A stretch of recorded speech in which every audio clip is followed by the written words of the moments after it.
অসমাপ্ত স্থাপনায় চলছে হাসপাতালের কার্যক্রম। রোগীর চাপ থাকলেও মিলছে না কাঙ্ক্ষিত স্বাস্থ্যসেবা।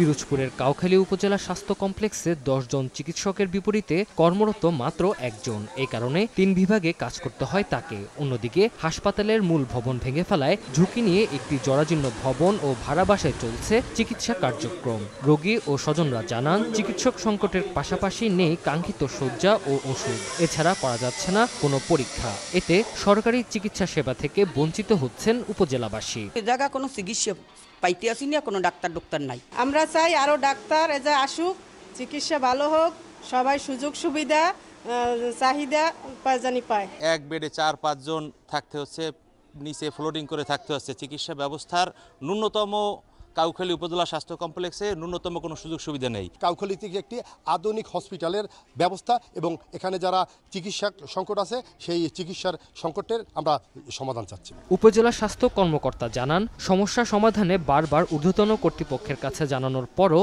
মেলেনি সমাধান। মাত্র একজন ডক্টরকে দিয়ে আমাদের বহির্বিভাগ, অন্তর্বিভাগ, জরুরি বিভাগ সব জায়গায় কার্যক্রম চালানো বিঘ্নিত হচ্ছে। এই কারণে আমরা আসলে রোগীদেরকে একদম কাঙ্ক্ষিত সেবাটা এটা দিতে পারছি না, এটা বাস্তবতা। তো এই জন্য আমরা ঊর্ধ্বতন কর্তৃপক্ষকে বারবার জানিয়েছি, আমরা চিঠি দিয়েছি, ওনারাও আমাদেরকে আশ্বস্ত করেছে। কর্তৃপক্ষের তথ্য মতে কাউখালী উপজেলা স্বাস্থ্য কমপ্লেক্সে প্রতিদিন অন্তত 450 রোগী স্বাস্থ্যসেবা নেন। সময় সংবাদ, পিরোজপুর।